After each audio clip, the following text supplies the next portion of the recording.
Olá, você está no lugar mais intimista dessa internet. Estamos no episódio 2 do podcast Intimista, com uma presença super ilustre aqui para mostrar para vocês. Mas antes, eu gostaria de convidar você a seguir, a começar a se inscrever nos nossos canais para que você tenha acesso a todos os programas que terão a partir de agora. E aí, estamos aqui com a nossa querida Eliane e o nosso convidado especial. Estamos aqui hoje com o João Pedro, professor em Humanas e Socioemocional. Ele tem pós-graduação em Educação de Gênero e Sexualidade.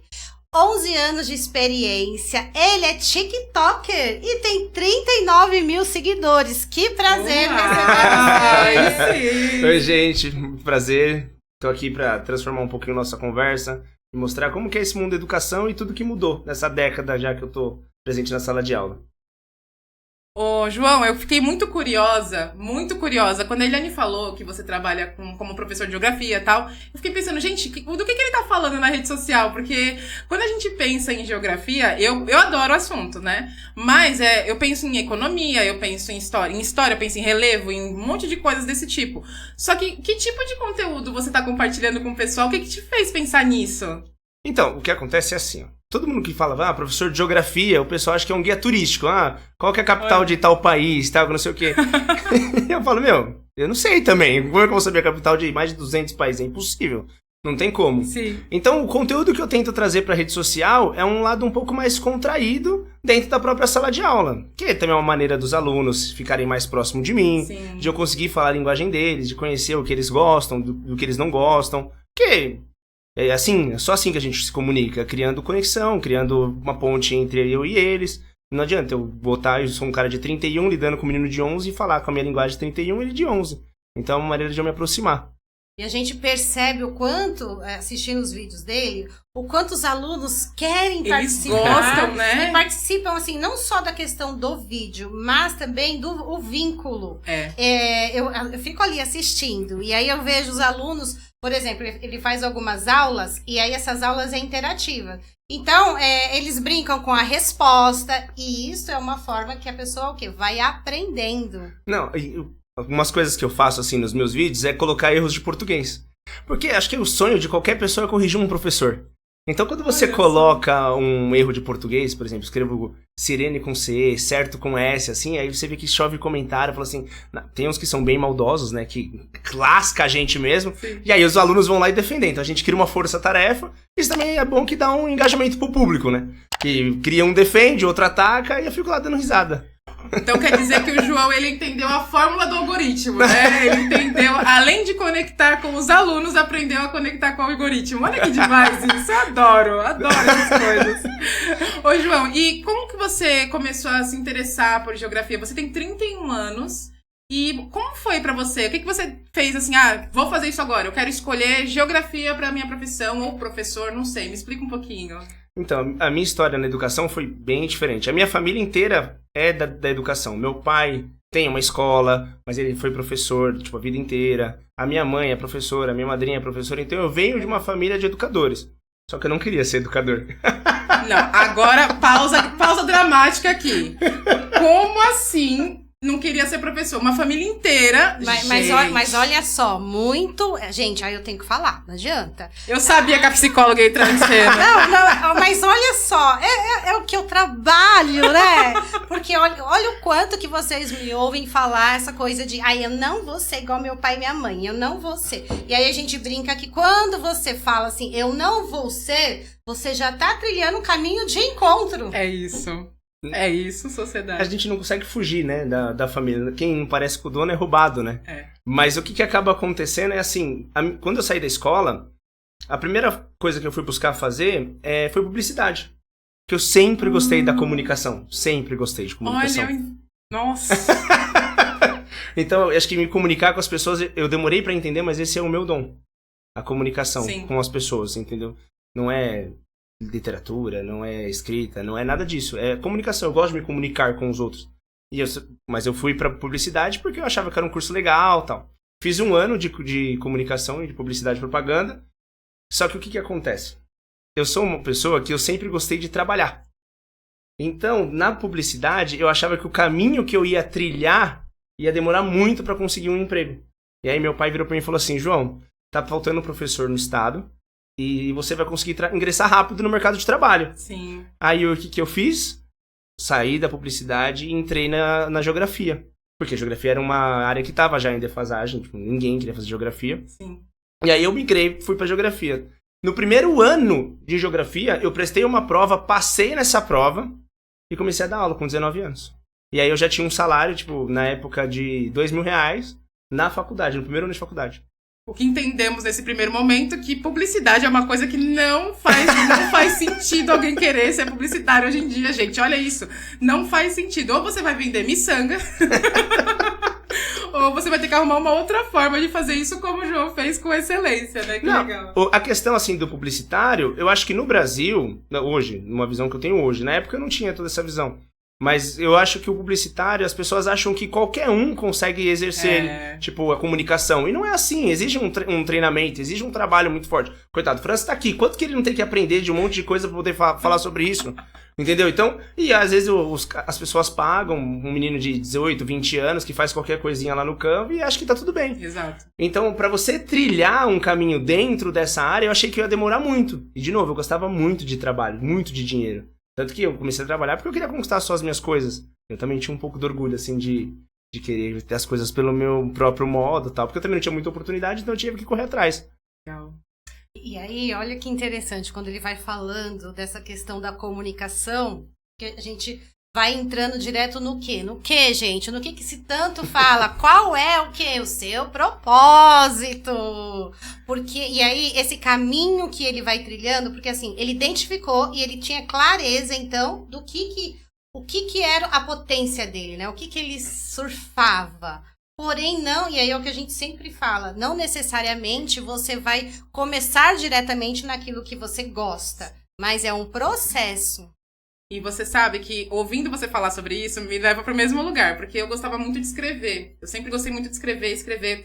Só que eu não... Quando eu comecei a fazer marketing, quando eu comecei a ver esse mundo da publicidade, eu não me enxergava como... a pessoa que cuida do marketing da empresa tal. Eu não me via dessa forma. Meu sonho era ser jornalista. Eu queria dar opinião. Olha lá. Eu queria dar opinião.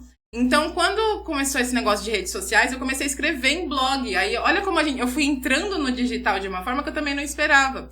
Então, muitas vezes a gente tem que seguir... A gente acaba entrando em alguns caminhos que a gente nem imagina pra poder se descobrir, né? E aí, uma coisa que eu fiquei pensando enquanto você tava falando, né? A sua família falou pra você, olha, então tem essa oportunidade em geografia. Mas você aceitou de prontidão pensando que você poderia ganhar com isso, aquela coisa toda, mas em que momento você falou assim, é isso, sabe? Na verdade, é assim, a minha grande questão era o que me motivava a fazer as coisas, entendeu? E meu motivador, por muitos anos, foi a questão do trabalho, do dinheiro. Do dinheiro, sim. Entendeu? Então eu fazia muita coisa. Eu trabalhava de fim de semana, de sábado e domingo também em buffet. Eu trabalhava junto com o meu pai na empresa que a gente tinha. Aí depois eu migrei pra geografia e dei aula. Então chegou uma época, tipo, até meus 20 anos, assim, dos 18 aos 22, eu tinha 3 empregos. Porque eu queria buscar dinheiro de tudo quanto é jeito. Olha só. E também, de novo, a terapia me ajudou muito a entender isso, que é o porquê que eu tinha que tomar essas decisões. Porque eu tinha medo de ser pobre. Então eu fazia de tudo pra poder ter dinheiro. Então, por exemplo, eu não fazia as coisas pelo meu sonho. Não era o sonho que me motivava. O que me motivava era a necessidade do dinheiro. Que eu tinha um medo muito grande de fazer as coisas. E aí eu fazia de tudo quanto é maneira pra conseguir, de qualquer maneira, ganhar dinheiro. E daí eu fui pra geografia, migrei pra ela sem pensar em nada. Sem pensar em projeção de carreira. Sem pensar no estímulo que eu ia ter dentro da sala de aula, nada. Pensar apenas no que eu poderia ter a curto prazo. Que naquela época, por exemplo, se você parar pra pensar, uma pessoa no primeiro ano de faculdade ganhar R$2.000 é muito dinheiro. Nossa, é uma diferença absurda, né?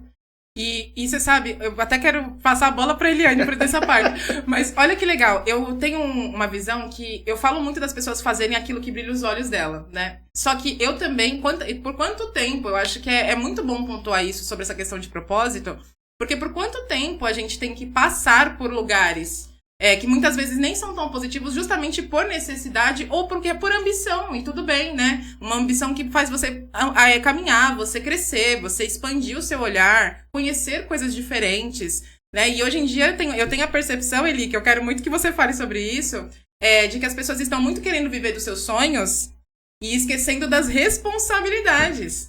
É porque, na verdade, o que eu penso? Nós estamos vivendo a era do imediatismo. É verdade. Então, e nós, às vezes, como os pais, talvez pecamos nessa questão de trabalhar que primeiro não vai ser o prazer. Primeiro vai ser o desprazer. Aliás, já dizia o Freud, que quando ele desenvolve toda a teoria dele, 2 pontos, prazer e desprazer. Então, só que o que acontece? A pessoa vai buscando querer, tem que ter, não é minha área, mas eu não gosto, mas eu vou aguentar isso pra quê? Então, ela não tolera. Entende? Então, a gente tem que rever essa questão da educação. E aí, uma coisa que eu queria trazer aqui, quando vocês dois falam, né? Então, assim, vocês tinham essa clareza. Eu também tinha a clareza da comunicação. Então, muito antes de entrar na faculdade, eu já assistia às palestras e eu ficava ali me imaginando. Porém, quando eu começava a falar, eu passava mal, né? Tinha dor de barriga, mas falava, é muito legal esse lugar de dar a informação e estar à frente do público. Porém, aí eu fui para a clínica e olha só, passado quase 18 anos é que eu falei, então, mas porque assim, quando a gente fala, né, psicólogo é um trabalho muito o quê? Intimista, né? E aí você virar influencer, você virar palestrante, então assim, é realmente como a gente fala, é um processo, mas eu penso que essa questão da clareza e a consciência também, de você entender que no primeiro momento talvez não vai ter prazer. Você vai precisar do desprazer para depois essa coisa acontecer. Então, por exemplo, nessa situação que de novo, eu sou um tipo de pessoa que eu sou muito cabeçadora em algumas situações. Eu geralmente não peço permissão para fazer as coisas. Eu geralmente tomo as minhas próprias atitudes. Porque o que vier, eu assumo a consequência, sozinho, e tudo bem. Mas isso também faz com que eu trilhe um caminho muito sozinho. Que esse é o lado negativo de quem toma sempre à frente decisões, é trilhar um caminho sozinho. E aí o que acabou acontecendo? Quando eu migrei para geografia,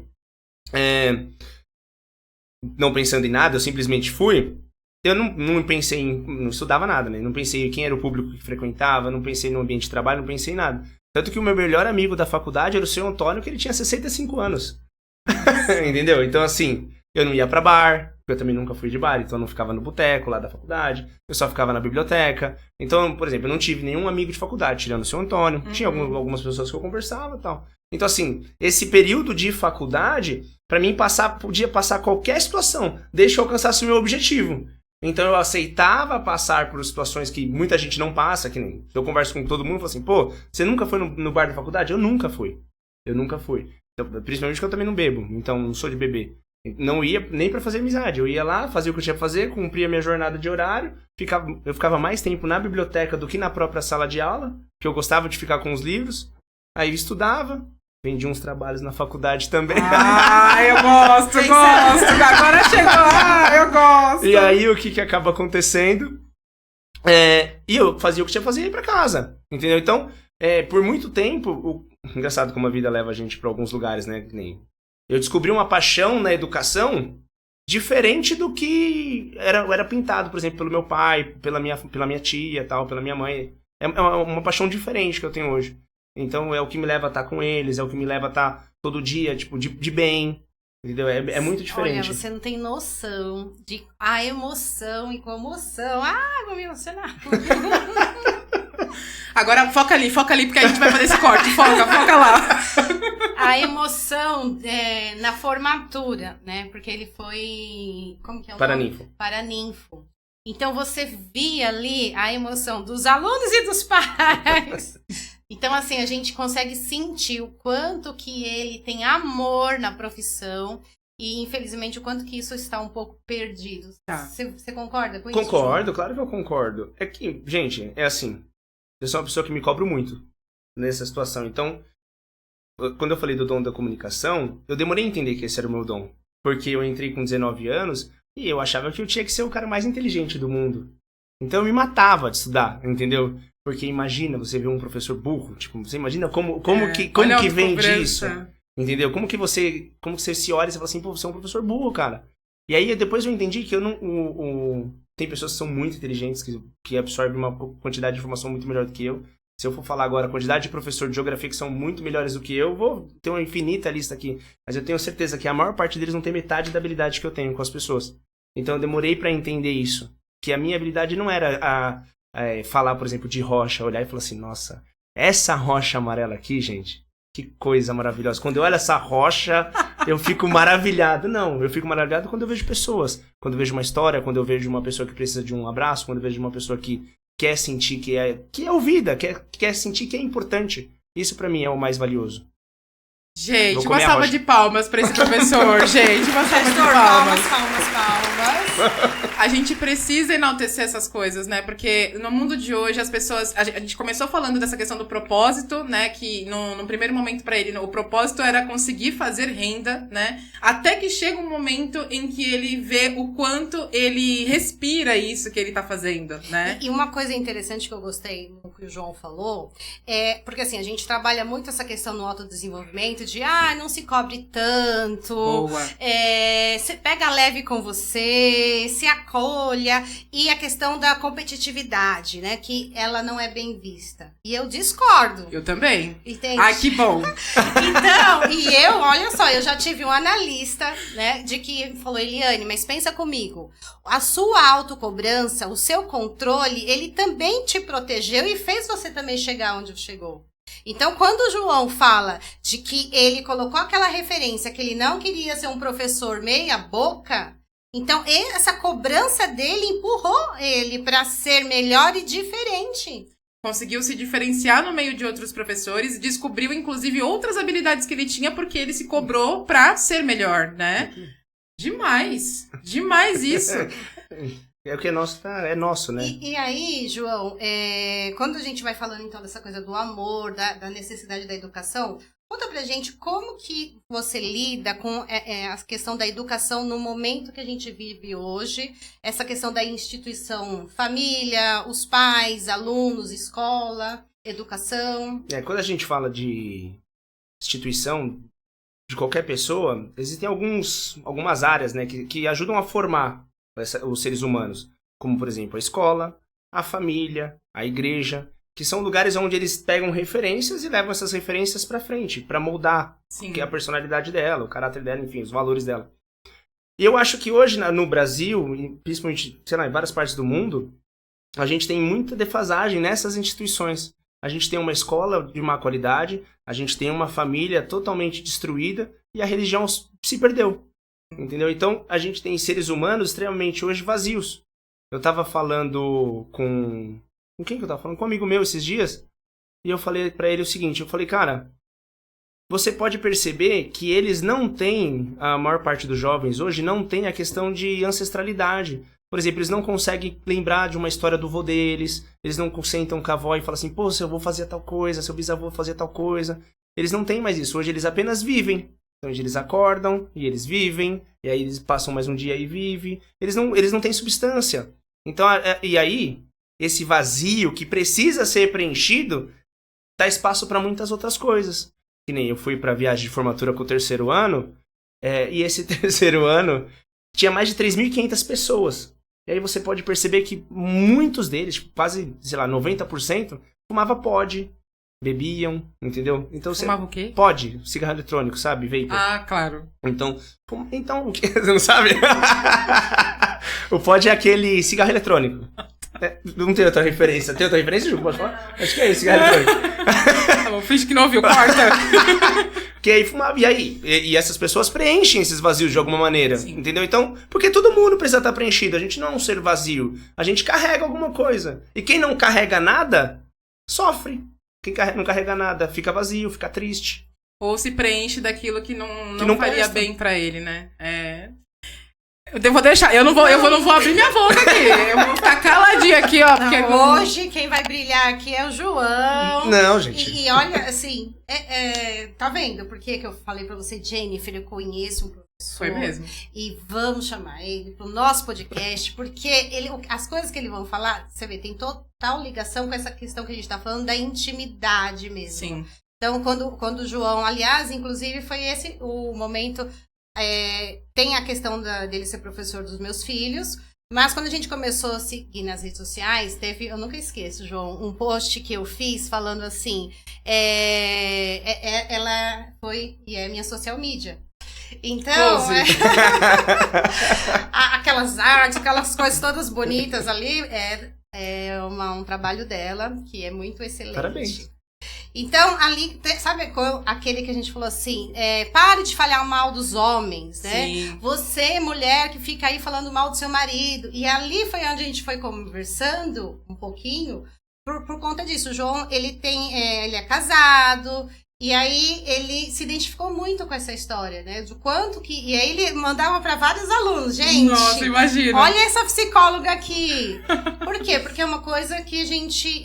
parece que a sociedade, as famílias, quando ele fala, né? A família tá num momento frágil, porque a gente vê muito esse caminho contrário. Então, essa questão da mulher, quando a gente fala do empoderamento feminino, a gente não tá falando dessa briga contra os homens, mas a gente sabe competir, né, Eli? que isso é uma coisa que a gente precisa desconstruir. Então, o João, eu fico vendo lá os vídeos, então, fala um pouquinho dessa dinâmica a sua mulher trabalha também. Hoje Trabalha? Você tá com 2 filhos. Tô com 2 filhinhos. A Laura faz agora 1 ano, dia 2, agora. Olha, Dia de finados. meu pai. 1 ano. Dia muito festivo. E o meu neném tem 3 anos, que é o Luiz Gabriel. Mas você falou uma coisa muito interessante ali, que é a questão do... você tava falando agora, peraí. Essa disputa. Da questão da família.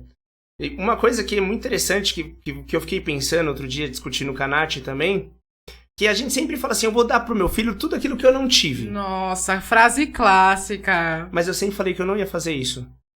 Eu sempre falei, Uau. porque eu sempre lutei pra ter as minhas coisas, ele também vai dar. Só que todas as vezes que a gente usa essa frase no sentido de coisas. E eu descobri que eu faço exatamente isso. Eu não dou coisas pro meu filho, mas eu dou pro meu filho aquilo que eu não tive. Que é atenção, é carinho, é amor, é o dia inteiro com ele, de conversar, de pensar nele, de me emocionar lembrando deles, entendeu? Então, o que eu não tive pode ser com tanta coisa que acaba preenchendo. Fala assim, puta.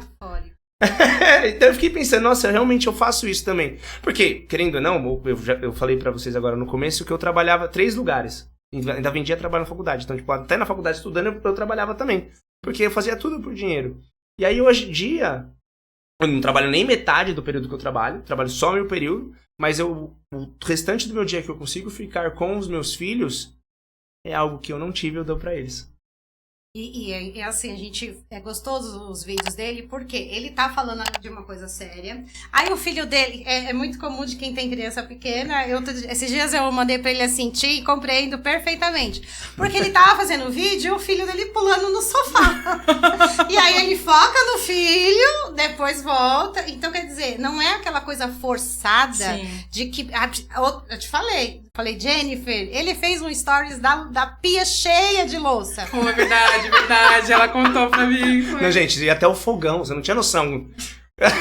A mulher não tava em casa, ele já viajou, o que aconteceu? Conta Não, pra gente. eu fui lá e falei, vou fazer uma brincadeira, né? Vou fazer a mágica, assim, do estado. Mas não deu, era muita louça, eu desisti. Não tinha mágica pra acontecer ali, gente. Não, quando chegou eu falei, gente do céu, o que eu fui fazer? Não, eu lavei metade. Aí deixei lá, eu falei, mãe, eu continuo, eu tava muito cansado. E, João, conta pra gente, como que vocês se organizaram nessa dinâmica? Vocês, os dois trabalhavam, vamos casar, conversaram sobre isso, como que foi? Eu chego atrasado pra trabalhar. Eu não planejo filho, eu não planejo nada dessas coisas. A minha agenda não é organizada dessa forma. Eu falo isso pra todo mundo. Você planejou seus filhos? Gente, eu chego atrasado quase todo dia pra trabalhar. Você acha que eu vou planejar um filho? Não é comigo isso, não. Mas, o que acontece? A gente tenta se organizar dentro da bagunça, né? Não dá pra ver bagunça com bagunça, gente. Dentro da bagunça a gente se organiza. E aí, ela, coitada, ela fica fora... Agora mudou de emprego recentemente, então ela vai, tipo, 1 ou 2 vezes por semana. Então o home office ajudou muito isso. Mas quem fica mais tempo, tipo, de trabalho, assim, é ela. Ela começa das 8 e termina de trabalhar às 6 da tarde, 5 da tarde. Entendeu? Então, ela, em questão de jornada de horário de trabalho, ela cumpre muito mais do que eu. Então, aí a gente tem a minha tia que ajuda a gente também, o meu filho estuda, tá na escola que eu dou aula. Sim. Então, em questão de dividir funções assim... Ela, durante a semana, ela acaba se dedicando mais ao trabalho, mas ela, obviamente, ela ainda continua com as funções de mãe, porque mãe é mãe, né? Mãe não consegue, coitada, tipo, ó, vou só trabalhar e fingir que nada acontece. Não dá, né? Mas ela, em questão de horário, muito mais. Eu fico só das 7 até 1 trabalhando. E aí você vê, quando eu falo isso, né, nas minhas palestras sempre falo que na agenda dos meus filhos na escola não vinha escrito mamãe, né? O meu marido ficou escrito papai, porque era ele que vai nas reuniões, acompanha e tudo. E aí é engraçado quando eu falo isso para os meus clientes, eles falam assim, aonde estão esses homens? Aonde? Aqui, no Intimista! É isso! Sensacional, Eliane. Alguém anota o momento desse corte, por favor? Vamos jogar no Tinder. Não, eu sou casado. Olha aqui, nós estamos falando... Não, a publicidade. Do Não, videomaker. Eu preciso me explicar aqui, gente, pra todo mundo, ó. Pra jogar no Tinder, por quê? Porque a gente vai conseguir trazer clientes pra participar do programa. Exato, patrocina nós. Que é isso, gente? Vocês me entendem errado.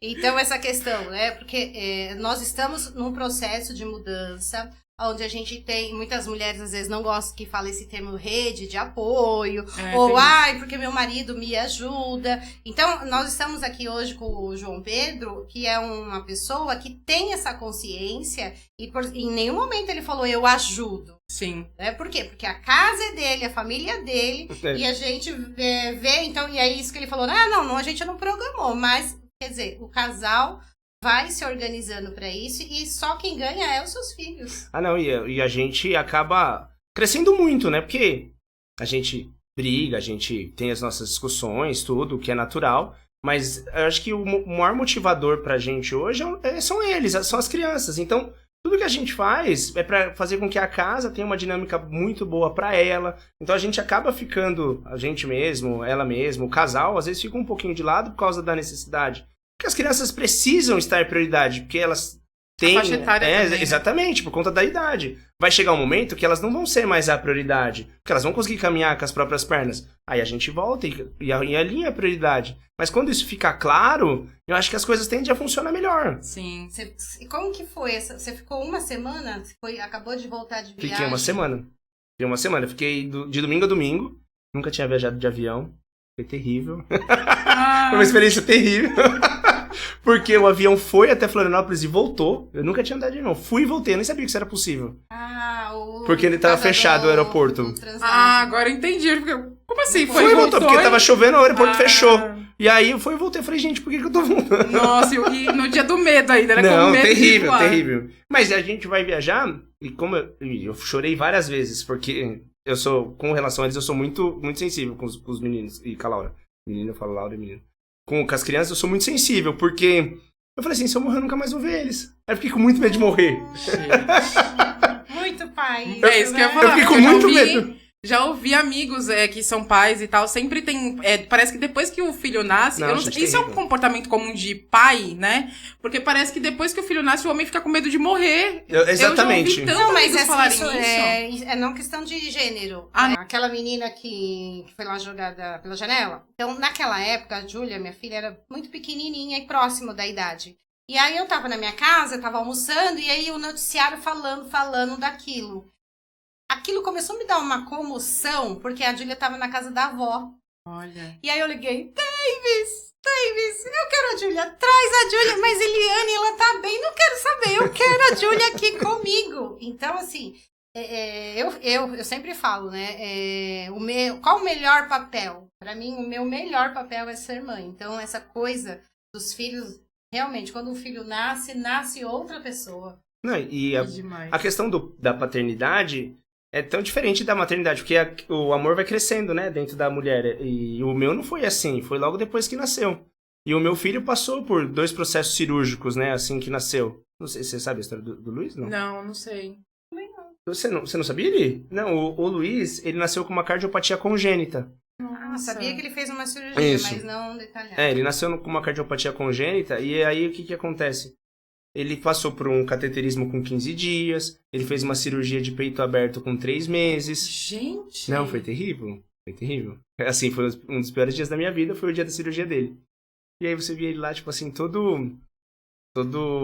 Defeso. Não, gente, assim, é surreal. E aí você vê que aquele amor cresce, e aquela pessoa tão pequenininha, que você ama tanto aquela... E aí você vê hoje ele pulando, Não, gritando. gente, é maravilhoso, é a coisa mais maravilhosa do mundo. Filho. É a coisa mais maravilhosa do mundo. Então, Eu acho que comigo foi assim, eu só me tornei pai depois que eu consegui ver, que eu consegui sentir, que eu consegui tocar. Porque na barriga eu não tinha essa noção. Mas depois que sai assim pro mundo e você vê que tipo, cara, é você. É uma extensão de você, é um amor tão grande que você tem medo de tudo. Aí acordava chorando, que eu sonhei que eu morria, exatamente. Tipo, nunca foi assim, de ser tão sensível, Sim. mas eles mudaram muito a minha percepção de vida, muito, muito. E me tornei um professor melhor com isso, que eu consegui entender uns pais também. Eu ia chegar nesse assunto. Porque olha que coisa, né? É a função, né? Na verdade, ele viu a questão do que ele viveu com os pais dele, aí, não quero fazer igual, acabei fazendo, mas acabei seguindo um rumo de acordo com o que eu achava que era certo, que é o que ele tá dizendo. E aí depois ele entra no papel do pai, né? Então, como você começou a olhar para os alunos depois disso, né? Até mesmo para uma conversa com os pais na escola? Eu sempre fui muito franco pra falar com o pai. De novo, assim, eu não sou uma pessoa sem noção que, vamos supor, chegar e falar assim, seu filho é isso, isso, isso. Sim. Até porque não é assim que a gente fala com alguém que é tão precioso pra outra pessoa. Mas, eu acho que o professor em si, ele é uma das poucas pessoas na vida de qualquer pessoa que só quer o bem dela. Eu nunca conheci um professor que quisesse prejudicar um aluno. Nunca conheci. Tá? Você pode não gostar do aluno. Fala, puta, esse cara, eu não vou com a cara desse cara. Mas você querer prejudicar alguém, isso nunca aconteceu. Então, acho que depois dos pais, eu acho que os professores em geral, eles querem o bem dos alunos, das pessoas. Em geral, é isso. E depois que eu me tornei pai, não foi que eu entendi as crianças. Eu entendi os pais. Porque tem pessoas que amam muito aquele filho, que muitas vezes eles não conseguem enxergar que o filho, às vezes, tem um desviozinho. E é por amor. Entendeu? Porque ele ama muito. E aí você fala assim, puta, agora eu te entendo, cara. Eu entendo o que você sente. Só que aí, quando eu percebo isso, eu também tenho que tomar uma conversa com esse pai. E falar assim, olha, pai, eu sei que assim as coisas funcionam dessa maneira, mas assim, assado, tá acontecendo isso, isso e isso. Porque se ele quer o bem do filho dele, ele quer que o filho seja uma pessoa melhor. Ele não quer que o filho seja, tipo, uma pessoa ruim, ou uma pessoa sanguessuga, uma pessoa que não vai trazer nada de bom, que não vai agregar nada de bom. Então eu entendi mais os pais sendo pai do que as crianças. É empatia que se fala? Empatia, gente. Muito bom. E eu fico aqui no meu imaginário criando que os pais ficam mais receptivos quando você chega dessa forma pra eles. Foi engraçado, a primeira reunião que eu fiz de pais, eu tinha 20 anos. A história dele é assustadora, gente. E aí, tipo, eu querer ensinar pais a serem pais, tipo, com 20 anos. Eu te compreendo. A psicóloga formada. E aí, como que eu eu era casada, mas não tinha filhos. E aí eu falar pra... E aí, mas aqui no consultório as pessoas acabam sendo um pouco agressivas. Eu sofri bastante com essa história de... você tem filhos? Você não tem filhos, né? Aí tudo que você pra quer... atender, as pessoas cai perguntam. por terra, né? Sim, porque... primeiro porque, assim, quando a gente... Tanto um professor quanto um psicólogo que manda a convocação, preciso falar com vocês, os pais já vêm armados. Tá. Né? Então, uma vez eu perguntei para um casal assim, como eu estava percebendo muito essa resistência e essa armadura, aí eu falei, fulanos, fala para mim, qual que é a sensação e o que vocês sentem quando vocês precisamos marcar um horário? E aí foi muito legal, porque eles falaram assim, eu olho pra ela olha pra mim e fala, vamos lá, vamos ver qual a merda que a gente fez dessa vez. Então, os pais já vêm com, assim também na sala de aula, com essa questão de, vou tomar uma bronca. Os pais em si, muitos que agem assim, eu tenho uma percepção. Eu acho que eles não sentem que eles fazem a parte deles. Já se sente culpado. Isso, eu acho que já carrega uma culpa. Interessante. Porque... De novo, eu parto do princípio que a gente quer o bem do cara, Sim. Entendeu? Então, quando você quer conversar com uma pessoa, é porque você vai falar de alguma coisa do comportamento do filho dele que ultrapassa os limites da sala de aula que precisa ser corrigido. Então, o pai, ele fala assim, então eu tô falhando. E eu acho que pra você admitir eu estou falhando, deve ser uma coisa muito dolorosa pra muitas pessoas. Sim. Então, ele já vem armado e fala assim, por que esse cara vai encher o saco? E aí, prefere atacar, porque a defesa do covarde é atacar o outro, né? Por isso que eu falei da empatia, porque quando ele traz essa coisa que ele vai com amorosidade, primeiro que também aquela frase, eu falei isso no episódio anterior, vou repetir hoje novamente, Jung fala, né? Domine todas as teorias, mas quando você estiver de frente com outro ser humano, seja apenas uma alma humana. Por quê? Porque ele entende qual... Por exemplo, o João sabe a questão de lição de casa, os professores que criam aqueles trabalhos, né, gigantescos. Então, quer dizer, ele está nos dois universos. Então, eu acredito que ele tem muito mais empatia para entender essa dor do outro. De novo, eu acho que assim, os alunos em si, é muito cansativo. O sistema de ensino em si é muito cansativo. Eu, por exemplo, não tenho paciência de ficar 6 horas sentado ouvindo alguém falar. Eu não consigo. E eu sou professor, então eu também tenho que entender o lado do cara, de falar assim, puta, não aguento mais ouvir esse cara falando. E eu tenho que dar um descanso pra ele. Muitas pessoas não conseguem entender isso e quer levar a ferro e fogo. Então, eu evito passar muitas lições de casa, então praticamente tudo que eu tenho pra fazer eu faço na sala. Eu, às vezes, quando os caras não estão afim, quantas vezes na sala de aula eu vi que eles não estavam afim de fazer? Tá bom, vamos bater papo. Vamos ver o que vocês estão pra falar. Um monte de vezes a gente fez isso. Porque... Pra aprender, a pessoa não pode estar com fome, a pessoa não pode estar com sono, a pessoa não pode estar, não está afim, brigou com alguém, que não sei o quê. Então, a pessoa ela tem que estar num ambiente propício pra aprender. Porque estudar, gente, isso é uma coisa muito importante. Não é pra qualquer um. Nossa, olha, você resumiu muito aqui, porque quando eu recebo as crianças com dificuldade de aprendizado, eu tento levar isso para os pais. Porque assim, quando você cria, então, na lição de casa, uma tensão, e a gente falou muito disso na pandemia, porque a pandemia ia passar, mas os traumas decorridos da pandemia, não. Então, aquela criança que está ali sobre tensão, sobre aquele viés do adulto, tem que isso, apaga e faz de novo. Então, aquele estresse bloqueia. Então, quer dizer... Quando a gente tem um professor que entende isso e está criando essa atmosfera e esse ambiente e que tudo bem, então fala assim, porque assim, não é que está batendo papo, você está criando um vínculo, porque assim... Pra ele se sentir acolhido, pra ele se sentir num lugar mais prazeroso, pra ele sentir que ele faz parte daquilo. Porque não adianta ele ficar lá vivendo. Eu não quero que ele só viva ali, eu quero que ele participe, eu quero que ele me olhe e fale assim, pô, professor, obrigado. Às vezes eu não consigo ensinar nada pra ele, nada. Passou lá 50 minutos, não ensinei nada. Só que se ele sair da minha aula muito melhor, eu fico feliz. Nossa, gente, e eu no meu lugar de aluna aqui, né, porque eu tô mais ouvindo do que falando de verdade, porque eu tô amando o escutar realmente vocês falando, e eu pensei assim, quando ele começou a falar disso, eu lembrei de um professor que eu tive no ginásio, uma senhora falando no ginásio, né, então, ai, gente, cancela isso! A senhora que tava no ginásio, eu tinha, não sei quantos anos, eu tava no primeiro, assim. E eu tive um professor de matemática que ele foi muito importante na minha vida. Por quê? Eu nunca aprendi matemática em nenhum momento. Nunca entrou na minha cabeça. Olha, exatas não é comigo. E esse professor, ele conversava e ele tentava me explicar. E chegou um momento que eu coçava a cabeça, assim, que eu não conseguia entender o que ele tava explicando. E aí ele falava com todo mundo, explicava na sala. E às vezes, quando ele chegava perto de mim, ele fazia assim, ó. Ai, tá, Jennifer, tudo bem. Tá tudo bem. Jennifer, tudo bem. Ele fechava o meu caderno, porque eu tinha essa cobrança muito grande que eu tinha que fazer. E acho que ele via aquele desconforto que eu tinha. Ele fazia assim, Jennifer, tudo bem. Mas que bom que ele via, né? E ele fazia isso. Só que aí o que acontecia? Quando eu tinha aula dele de novo, parecia que eu ia diferente pra aula dele. Porque eu pensava, nossa, aquele dia não deu certo. Mas aí quando chegava na aula seguinte, fluía. Então, no primeiro colegial eu aprendi matemática. Fluía, né? Porque acho que foi o único período... Gestor, não faça parte desse momento, gestor.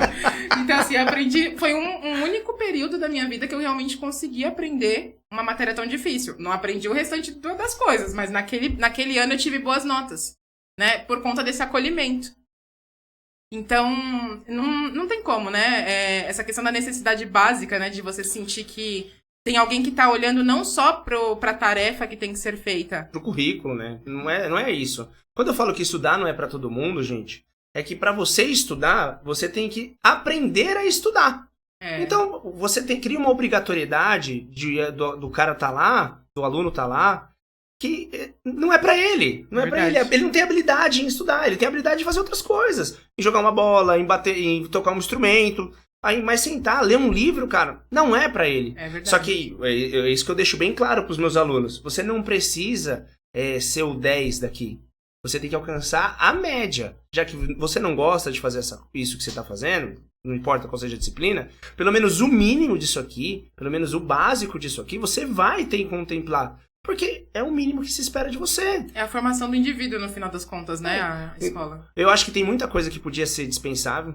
Muita coisa mesmo, que às vezes a gente perde tempo ensinando. Só que, não é pra todo mundo. É cansativo estudar. Se você leva o estudo a sério, se você fala assim, pô, realmente eu vou fazer tal coisa, cara, é enlouquecedor. É enlouquecedor. É exaustivo.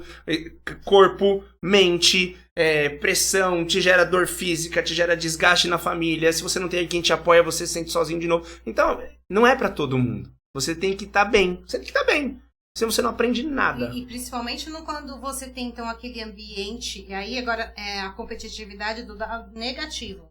Então, como que o aluno se sente? Então, ele vendo que os amigos estão mandando muito bem, que as notas estão altas, e aí percebe o quanto que a autoestima já vai sendo afetada nesse momento? Verdade. Por quê? Então, quer dizer, porque é meio que eu vejo como se fosse dois grupos. Tem também, então tem esses que têm as dificuldades, mas tem aqueles que mandam muito bem. Então tem alunos que choram porque tiram 9. Exatamente. Eu tive um problema recentemente de uma correção de uma prova. Olha que loucura, né? Que é assim. Eliane é uma pessoa, Jennifer é outra, Francis é outra, Julia é outra. Todas as vezes que eu faço uma prova, principalmente dissertativa, a minha correção ela é diferente para todos. Então, quando eu leio a prova da Eli, eu vou ler ela com um olhar como se eu estivesse ouvindo a Eli falar. Então, o que eu espero da Eli não é o que eu espero de você, não é o que eu espero dela, não é o que eu espero do Francis. Porque a maneira como ele se expressa é totalmente diferente. Entendi. Entendeu? Então, vamos supor que ela é aluna 10. Então, eu vou esperar que na prova dela venha 10. Você é uma aluna 7, vamos supor, colocando em números, só para ficar fácil de entender. Se você me entrega, por exemplo, um pouquinho acima do 7, é 10. Porque a sua métrica é diferente da outra. É um tipo de correção mais humanizada. E onde eu tenho mais problemas em sala de aula? Com alunos extremamente sistemáticos. São os alunos que eu mais tenho problema. Eles não conseguem entender isso. Então, aí eu vou entrar pra fazer uma pergunta. Vou fazer uma provocação aqui, Pode fazer. né? Porque eu tô pensando, eu sou bastante competitiva, né? Uhum. Então eu fico pensando, se eu, sei lá, a minha nota, a minha média é 7. Ainda que eu seja competitiva, não quer dizer que eu sou a melhor, né? Tem isso também. Então a minha média é 7. Aí, digamos que eu me dedique muito a fazer aquela atividade, aquela prova. E aí eu tirei... E aí você olha pra mim e fala assim, não, então a Jennifer, ela tá mantendo a linha dela e você acaba dando essa nota. Os alunos em si, eles questionam isso, por exemplo. Quando ele chega na nota? Quando chega nessa nota, sabe assim, de eles olharem e falar, não, mas eu mereço mais ou eu mereço menos. Mas é exatamente isso, Jennifer. Exatamente esse é o ponto que a gente tem que entender. Se é competitividade, se você é melhor naturalmente que alguém, você tem que dar mais. Então você enxerga esse esforço maior que a pessoa faz, então. Exatamente. Se você é melhor, você tem que dar mais. Entendi. Então, por exemplo, já cheguei a dar 10,5 numa prova. Porque a menina é ótima e ela Uhum. entregou muito mais do que ela merecia. Entendi. Mas eu tive problema com isso. Entendeu? Eu imagino. Então, o que acaba acontecendo? A maior parte dos alunos que vão bem comigo são alunos que não são metódicos, que não têm, por exemplo, uma rotina de anotar tudo, que são organizados, que não sei o quê. Eles escutam as minhas explicações, eles fazem algumas coisas, eles pegam alguma coisa na prova, eles entregam algumas coisas diferentes. Mas aqueles alunos, exatamente, que eles seguem uma rotina, eles são extremamente caxias, anota tudo, que é tipo preto no branco, que não sei o que, eles têm dificuldade, porque eles não dão mais durante o dia, então eles têm que entregar mais. E aí esse aluno, no caso, ele vai ficar na média dele. Exatamente, 9, porque a média é diferente. É a média dele. É a dele. E aí ele te questiona assim, como assim? Por que você não me deu mais? Perfeito? Esse é o ponto. Entendi. Que nem aí teve nessa coisa que eu tive esse problema, o menino falou assim, mas você aceitou isso na resposta da aluna X, mas você não aceitou isso no meu. Aí eu falei, porque tem duas situações diferentes. Essa menina aqui, ela recentemente perdeu o pai. Então, todo o ambiente que ela tem de ensino, de estudo dela, tá comprometido. Então, ela tá conseguindo me entregar. Depois desse turbilhão de situação que ela passou, ela ainda tá conseguindo me entregar umas coisas diferentes de você. Você não, você tem totais condições para me entregar mais. Mas é muito difícil você entender isso. Olha, achei maravilhoso esse olhar.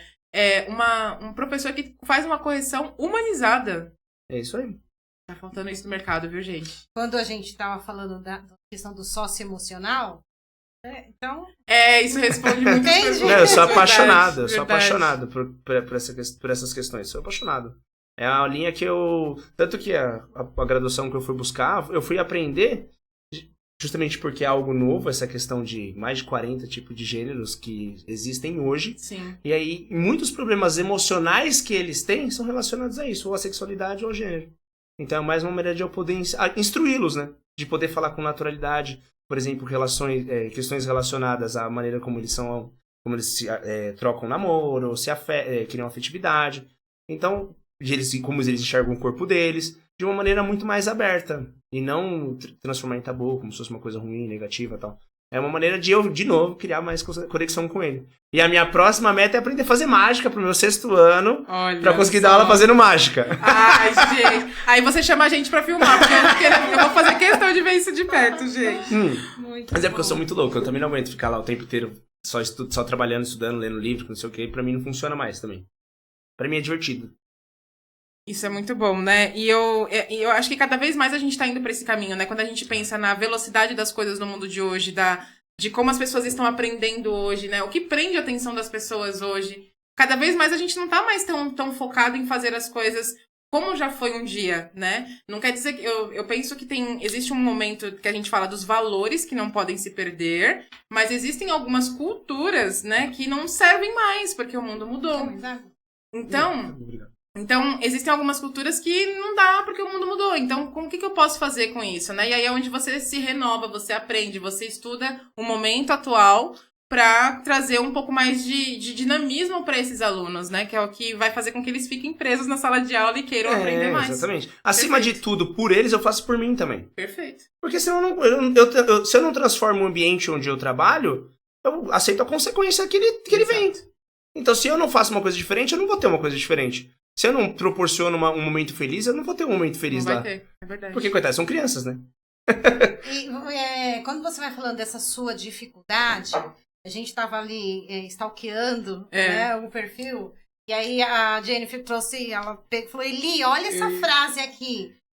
Eu ia pegar mesmo, porque assim, você tá falando da forma que você tá ensinando, né? E até coloquei no banner dele, porque eu falei assim, não, essa frase, eu vou ter que perguntar dessa frase aqui, porque eu sou a pessoa que pega trechos, né? E eu achei uma legenda sua nos seus posts, dizendo exatamente assim, ó, até escrevi um pedacinho, ó, ensinar o que sabemos é o maior de todos os desafios.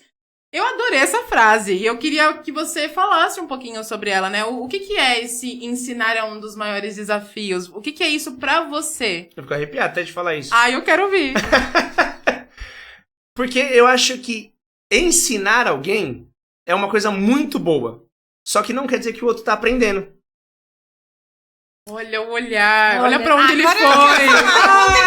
Vamos ter que falar. Fala. Porque, ó, isso também é o conceito da comunicação, né? Na terapia familiar, na terapia de casal, quando eu falo, não, mas você conversa, eu falo o tempo todo, eu já estou cansada de falar. Ou quando eu falo assim, então, ó, vamos fazer dessa forma, e aí a pessoa fala, mas não vai adiantar, porque ele não vai mudar. E aí é onde eu trago. O que você vai falar pro outro não pode estar amarrado com a mudança do outro. E aí que lindo poder ouvir o professor falar que, então, assim, ele pode dar o máximo dele, mas pode... Por quê? Porque não é só sobre mim. Então, eu dependo do outro, de como ele está recebendo, como ele está interpretando, e aí o resultado final é a mudança. Não, total, cara. Porque eu posso ensinar ele a beber água. Ele também não quer dizer que o jeito que eu tô ensinando ele a beber água é o jeito certo. Ele pode botar um canudo, ele pode jogar na cara dele. Entendeu? É a maneira. Então, se eu ensinar alguém, envolve muitas coisas. E é um maior desafio. Porque imagina que ela aprende de um jeito, você aprende de outro, eu consigo criar maneiras diferentes pra vocês aprenderem. Isso é maravilhoso. E também eu vi uma frase esses dias, que é do Mestre Miyagi, do Karate Kid 2, que eu achei fantástica, que ele fala assim, não existe um mau aluno, só existe um mau professor com uma intenção ruim. E isso é muito verdade. Porque quem tá disposto a aprender, vai fazer exatamente o que o professor quer, tá falando, exatamente o que o professor quer. Então nunca existe um mau aluno. Se aquela pessoa está disposta a aprender, vai da intenção do professor, vai da intenção de quem está instruindo, vai da intenção do mestre, para mostrar para ele o caminho certo a seguir. Então não existe isso. Então o desafio é ensinar e ensinar de maneira positiva. Muito bom isso, Uau, né? uau. Estou realmente... Estou querendo estudar geografia a partir de agora. Tá começando a me dar uma vontade de dar um É que Google, tem um né? parênteses aí também. Buscar. Além de geografia, eu também tenho especialização em filosofia e sociologia. Então, isso explica muita coisa, né? Porque é uma mistura muito grande. A gente fala de comportamento, da questão socioambiental, da gente pensar de como ele faz, socioeconômica, socioambiental, emocional. Então a gente tem muita aba, não é só um assunto, Não, né? claro que não. Geografia, de tudo que eu faço hoje, é o que eu menos gosto. Olha só. É o motivo que tá ali, mas... Foi o start, mas eu caminhei por muitas áreas diferentes. Sim. Muitas áreas diferentes. Nossa. Tanto que hoje eu faço projeto... Depois que eu aprendi a estudar, eu faço muitos projetos. Então, dentro das aulas do projeto que eu tenho... eu tenho projeto de livro, eu tenho projeto de empreendedorismo, que nem do projeto do Maker lá, que é fazer com as mãos. A gente construiu carrinho de rolimã, brinquedos antigos, a gente fez uma competição na escola. Eu tive que aprender um pouquinho de linguagem de programação para poder ensinar na parte de empreendedorismo com eles. Então eu sou professor de humanas, que também gosto da área de exatas. Porque eu acho que a coisa mais legal do mundo é a gente aprender. E não tem limite pro aprendizado. Legal. Não tem. E então, você tem esses projetos, além de ser professor, você também é empreendedor em outras áreas. Conta pra gente. É porque eu já tive 2 empresas, né? Uma eu abri junto com meu pai e outra eu abri com 24 anos. Aí, esse viés de empreender, eu já tenho comigo essa veia de criar estratégia, de criar coisas novas pra achar soluções diferentes. Já, sei lá, acho que é da minha família, que a minha família também sempre teve. Meu pai também já teve muita empresa, faliu um monte de vez. Aí abriu, eu vendi as minhas, vendi junto com ele. Então esse negócio de criar, eu acho que vem muito da minha essência, de quem eu sou.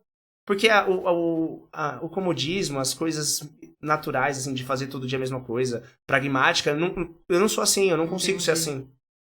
Muito bom.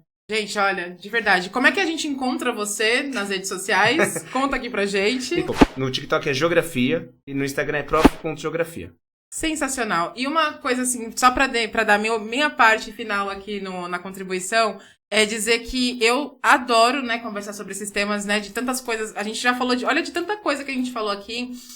E eu até queria saber de você se você faz, não sei se você dá aula particular também, se você dá aula só para alunos até uma certa faixa etária, se as pessoas podem contratar você para uma palestra, para algo do tipo. Então, o canal está aberto para você se divulgar aqui. Então, você, por favor, faça seu pitch. Eu dou aula particulares, tá? Eu atendo alunos de escolas particulares, dou aula particular também, mas o que eu mais faço é pegar e fazer pequenos atendimentos relacionados ao socioemocional, porque é diferente do psicólogo, por exemplo, que nem ele tá aqui. O psicólogo ele vai tratar de situações que extrapolam, por exemplo, a questão da família, a questão dele, a questão tipo do outro, de como ele se vê. O meu é relacionado a algum sentimento. Então, por exemplo, a pessoa ficou chateada com alguma coisa ali, eu tento transformar ele com uma clareza melhor, para ele entender um ponto de vista, como ele pode resolver. Que nem... Posso dar um exemplo rapidinho? Encontrei uma menina que ela tava falando comigo, ela tava em prantos lá, porque vai ter apresentação agora na escola que eu dou aula sexta-feira. E ela virou pra mim e falou assim, eu tô muito chateada, professor. Eu falei, por quê? E ela falou assim, porque ela tem 15 anos. Meus pais trabalham muito, e aí eles precisam descansar, eu acho que eles não vão vir pra minha apresentação. E aí eu falei pra ela o seguinte, quem tem que pensar se os seus pais vão descansar ou não são eles, não é um problema seu. Você deixa claro o que você quer, fala assim, conto com você lá, você estando lá vai me dar apoio, porque eu acho que depois que a gente vira pai, não tem essa de descansar. Eu também queria dormir, mas meu filho acorda às 6h30, 7 horas, eu tenho que estar lá. Eu vou falar, filho, desculpa, cara, vai lá, porque não vou levantar. Não existe. Olha. A mesma coisa, pô, você tá cansado? Puta, eu queria estar dormindo? Eu queria, mas meu filho precisa de mim. A mesma coisa, não importa se a pessoa tem 15, 16, se ele falar pra você, ó, preciso de você, é um problema dele, ele tem que resolver. E às vezes, muito legal isso, porque isso não é só pra criança pequena, como você falou. Aí você tá lá morta, cansada, aí sua filha, mãe, vamos tomar um café? Aí você fala, porque não é um cafezinho qualquer, né? Ou café. E aí ou o seu filho fala, mãe, vamos fazer alguma coisa? E aí é isso, então... É pelo outro. Exatamente, aí você faz depois de uma conversa, ela entender que aquele sentimento que ela tá sentindo ali ele não precisa pertencer a ela naquele momento, que não é uma responsabilidade dela. Que muitas vezes as crianças acabam assumindo problemas que não são delas, problemas dos pais. E traz isso pra gente também. Então, quando a gente aconselha, de novo, faz com que ela se sinta melhor. E esse eu acho que é o meu grande papel, entendeu? De fazer com que as pessoas se sintam melhores.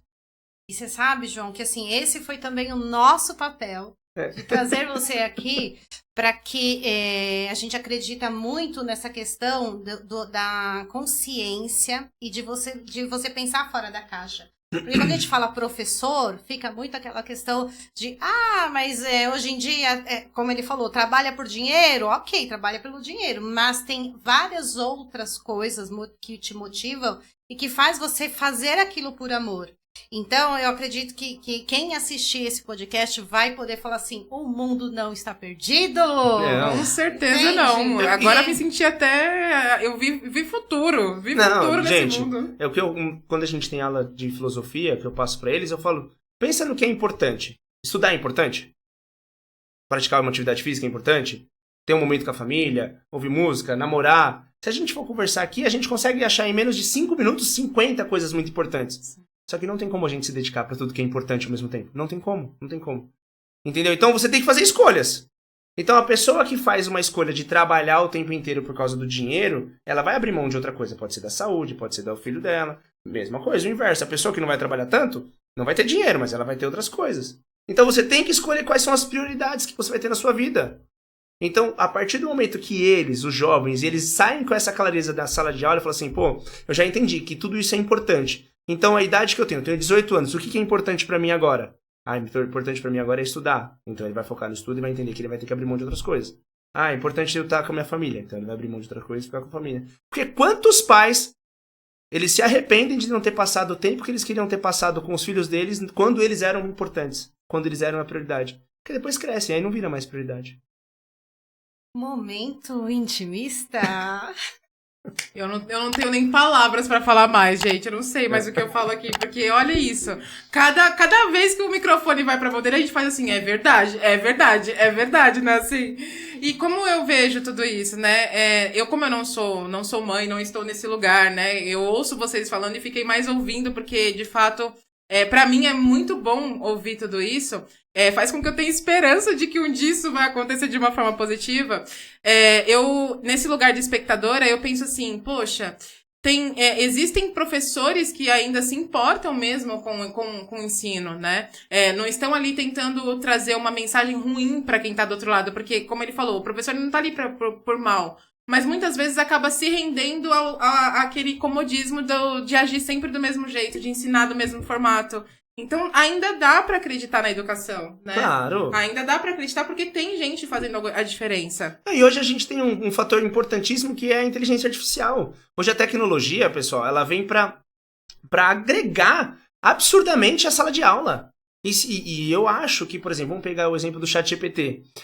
Eu falei para os meus alunos, eu dei uma aula de como utilizar o ChatGPT de uma maneira efetiva, passando um prompt legal para eles, para o chat dar uma devolutiva para eles poderem realmente aprender. É como se tivesse um professor com eles para sanar a dúvida deles 24 horas. E aí eu achei interessante que hoje eu estava lá na sala de aula e eu falei assim, a gente vai fazer isso aqui, eu quero que vocês leiam, para a próxima aula vocês tenham um assunto. Professor, eu posso botar isso aqui no chat e ele me dá o resumo?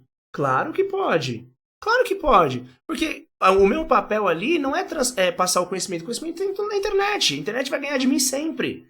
Mas qual que é o meu papel ali? É mostrar como ele vai aprender. Onde ele vai usar aquilo na vida dele. Onde ele vai falar assim, o que eu tenho que saber sobre um clima ali, professor? Então, vamos saber, porque você vai usar isso na sua vida quando você for usar isso aqui, pra cá. Quando você for na África, você não vai precisar levar uma blusa de frio, porque não vai fazer frio. Sabe, coisa desse tipo. Se eu não colocar na vida dele, no cotidiano dele, não tem sentido eu ensinar. Porque o conhecimento tá na internet. Tudo tem lá. Não tem nada que eu vou passar da apostila que não esteja lá. Então, meu papel é diferente. Não é do conhecimento.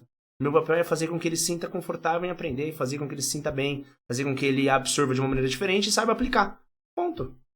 Muito bom, muito bom. Se isso não é intimidade com o que faz, eu não sei o que é isso, gente. Eu não sei o que é. Olha, eu só tenho que agradecer, né, a oportunidade que a Eliane trouxe de eu conhecer o professor. trazer pra vocês conhecerem o professor. Você acompanhe ele nas redes sociais, porque se você assistir 3, 4 vídeos dele, você vai querer assistir todos, porque tem muita informação. Além de aprender, é gostoso de acompanhar, né? Então, por favor, venha mais vezes no nosso podcast. Já estou fazendo o convite novamente. Se você tá gostando desse programa, eu quero que você coloque aqui nos comentários pra gente o que você tá achando, o que você percebeu, quais foram os insights que você teve aqui nesse programa. E eu quero muito que vocês interajam com a gente, sigam o professor, porque tem muita coisa pra vocês aprenderem com ele, além do que ele colocou aqui, né, Eli? Realmente... Fica o convite para um próximo, porque quando você falou aí da questão da sexualidade, eu falei, gente, vamos falar sobre isso, verdade. Mas num próximo. E eu até vou colocar, ó, se alguém aqui quiser que a gente tenha um próximo programa com ele, coloque nos comentários aqui. Quero o programa de novo com o professor, porque olha... Muito obrigado, adorei. Gente, o prazer é meu, obrigado mesmo, eu adorei também. Foi muito bom. Obrigado, Ju, obrigado, Francis. Pessoal, as meninas são demais também. Compartilha, curta tudo aí pra ajudar elas a crescer. O maior de Guarulhos aqui, ó, por enquanto. E se você... Ai! Não tava combinado. E se você é daqui de Guarulhos ou da região de Guarulhos e quer participar aqui do nosso podcast, entre em contato com a gente através das nossas redes sociais. A gente tem muita coisa pra passar pra vocês, a gente tem muito corte pra fazer do seu trabalho, pra você contar a sua história. E eu espero você aqui em um dos nossos programas, tá bom? Acompanhe o Intimista em todas as redes sociais e muito obrigada pela sua presença no dia de hoje. Tchau, Tchau, pessoal.